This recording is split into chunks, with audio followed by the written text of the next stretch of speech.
प्रेमियों, सुना है कि समुद्र में अमृत है, तभी तो कभी मंथन किया गया और निकाला भी गया।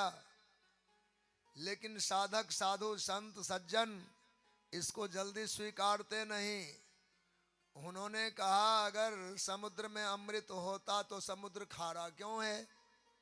अब दो समुद्र से अमृत निकला मानते हैं, पर समुद्र में अमृत होता तो मिठास होती, खारा क्यों है? विधौ, विधु नाम है चंद्रमा का, चंद्रमा में अमृत है। सुनते तो यही है, चंद्रमा नित्य प्रति रात्रि में अमृत की वर्षा करते, तभी हमारी फसलें पुष्ट होती हैं। फसलों में जो विशेषता है, पोषण शक्ति है, वह चंद्रमा से प्राप्त हो रहा है। अच्छी बात है, पर कहा चंद्रमा में भी अमृत हमें तो नहीं नजर आया। साधु कहीं अपनी आंख से देखते हैं और उन्हें लगा चंद्रमा में भी अमृत नहीं है। का आम बात तो यही है कि चंद्रमा में अमृत है।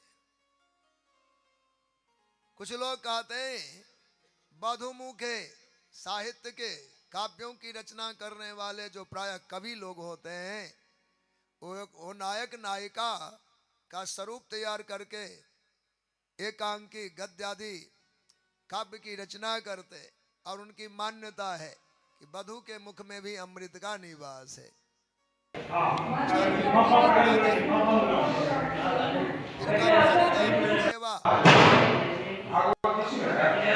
सर्प के मुख में भी अमृत का वास है।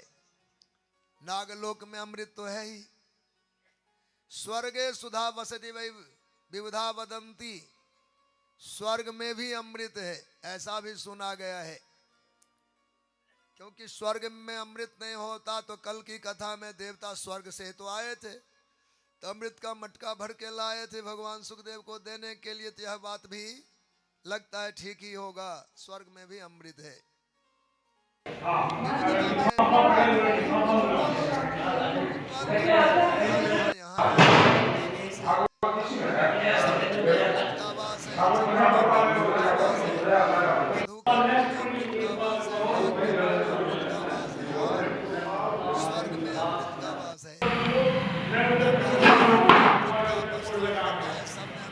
नजर आई क्षारात क्षयात पतिसुतान वह मृत्युदाहे। हमने तो देखा स्वर्ग में अगर समुद्र में अमृत होता तो खारे नहीं होते, चंद्रमा में अमृत होता चंद्रमा बीमार नहीं होता। जक्षमा रोग लगा हुआ, टीबी है चंद्रमा को, घटे बढ़े बिरहीन दुखदाई, चंद्रमा स्वयं रोगी है अमृत उसके पास और रुग्ण है।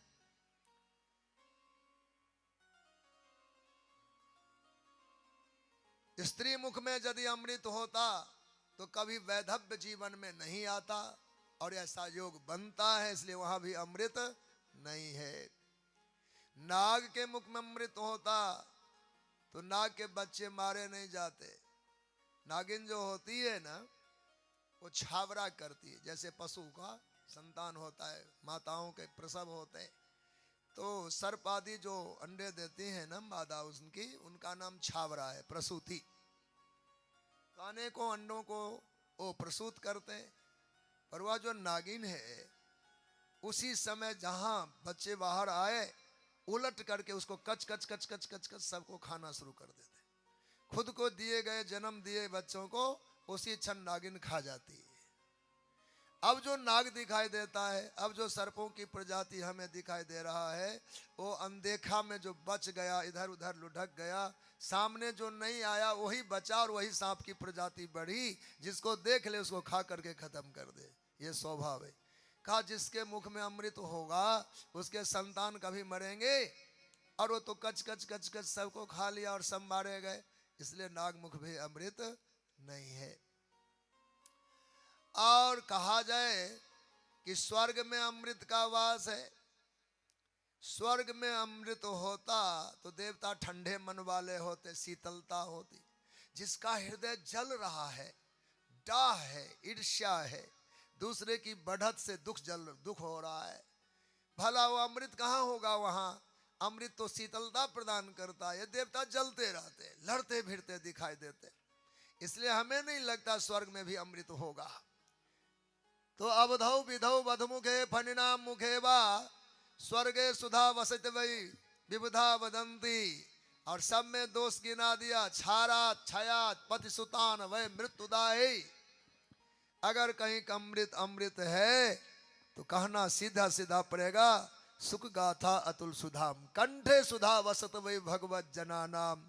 भगवान के भक्त जन जहां जाकर के भागवती गान करते हैं, नाम मंत्रों का गायन करते हैं, ये नाम और भगवान की कथा जैसा अमृत त्रिलोक में कहीं उपलब्ध नहीं है। आपको अमर होना हो तो इस कथा को स्वीकार करिए।